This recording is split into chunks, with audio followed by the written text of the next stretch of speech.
Was it still the smart move for him to not show up? Well, I also think that those metrics can be a little tricky, too. I mean, I think maybe the video like auto-played for that amount of people, but probably far less people actually watched it from start to finish. I think 13 million for this debate is actually, that seems like a pretty good number. I think it indicates a lot of interest, particularly when you consider that the leading candidate, the former president, was not on the stage, although, of course, he was discussed a lot. But, I do kind of wonder in the aftermath of this debate, if we see a little more softness for Trump. And again, his polling numbers are great. He's leading in the early states by a lot. He's leading by even more nationally.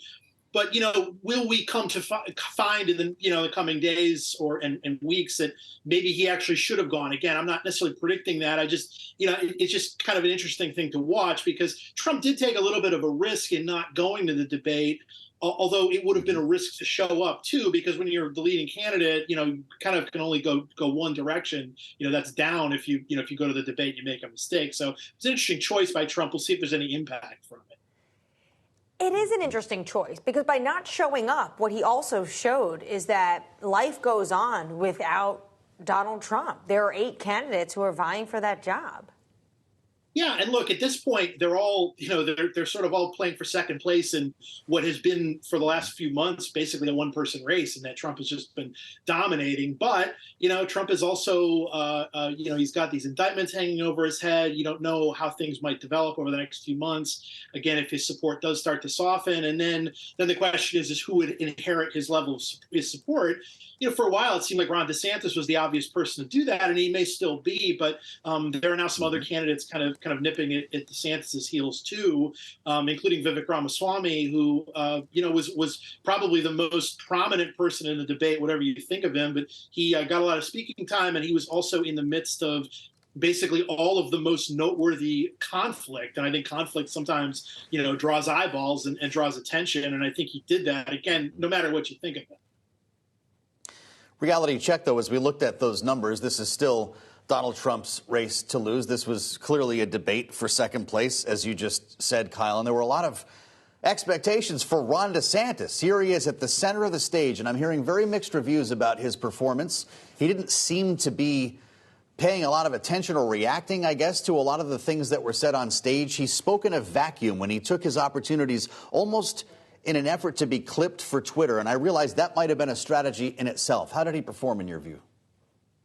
I thought he was fine. I didn't think that he didn't particularly stand out. There isn't some post-debate polling from Ipsos and 538 and Washington Post. Basically, it seemed, as I read it, Nikki Haley, DeSantis, Ramaswamy ended up, doing the best in terms of how people perceived it. But again, I thought DeSantis was not really as much in the action. He almost had this sort of front runner strategy, and I guess on that stage he was the front runner, but obviously he's not the front runner in the overall race when you take Trump into account.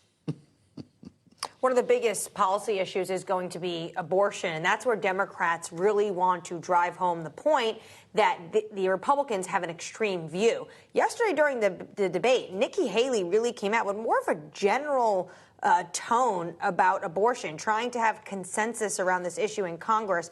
Joe and I then pressed her when she joined us this morning. Take a listen to what she had to say.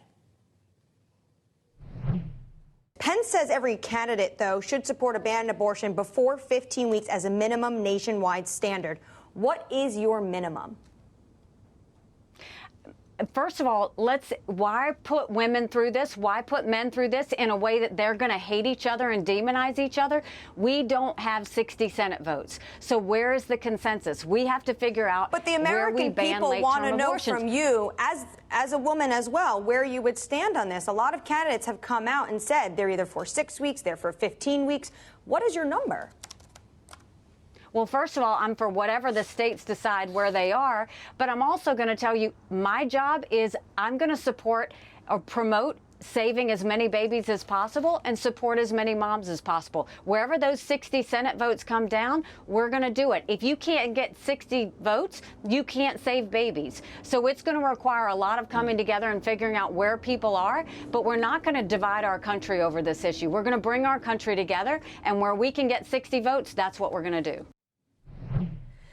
Kyle, when she talked about this on stage, Vice President Mike Pence said consensus is not leadership, what we need to see from a president. But what she's pitching right there, could that work in a general election?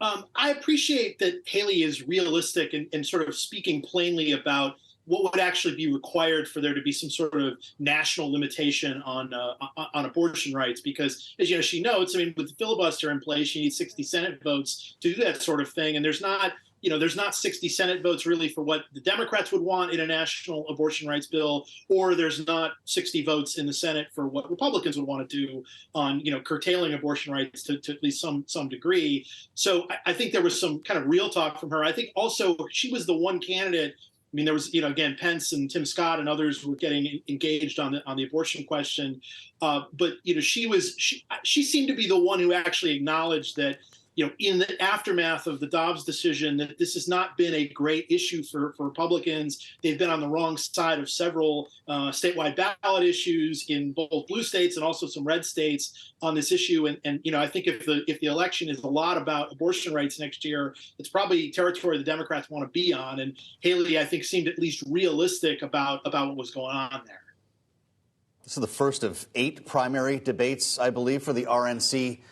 Here, Kyle, how many do you think will be on stage at debate number 2, and to what extent will this first go-around inform the conversation in September? I mean, it's probably going to be a smaller amount of people. I think that the thresholds are going up for that September 27th debate. And then you have to, you wonder if Trump will be on the stage himself. Obviously he would qualify if he wanted to be there. And I think probably what's going to happen is he and his team are going to assess what the fallout from this debate is. If nothing changes and his position is still good, I could see it from their perspective as to why they wouldn't bother showing up. But again, I think the danger is that maybe we see here that there is some softening for Trump. Again, I'm not necessarily predicting that. I don't think that's going to happen. But it's something that we need to be watching. Softening, but in less than 2 hours, he's going to potentially have a mugshot that goes viral on the internet. What happens then? I mean, I think that, Trump has been pretty good at, talking about these indictments as this sort of unfair attack on him and using it for his, time-worn criticisms of the system and Democrats and whatnot. And so, again, maybe over the course of the next several months, Republican voters will, get more kind of cold feet about supporting Trump with his legal problems over his head. But again, in the short term, it doesn't seem like there's going to be much change. I mean, to the extent that the indictments have done Trump damage, I think it's minimal, and you could even argue that it gave him a boost earlier in the calendar year. And so, I do think the Republican base voters should be thinking about some of the things the other candidates said about how, hey, this guy might have some real problems in a general election. But in the context of a Republican primary, it still seems like his position is good despite these problems.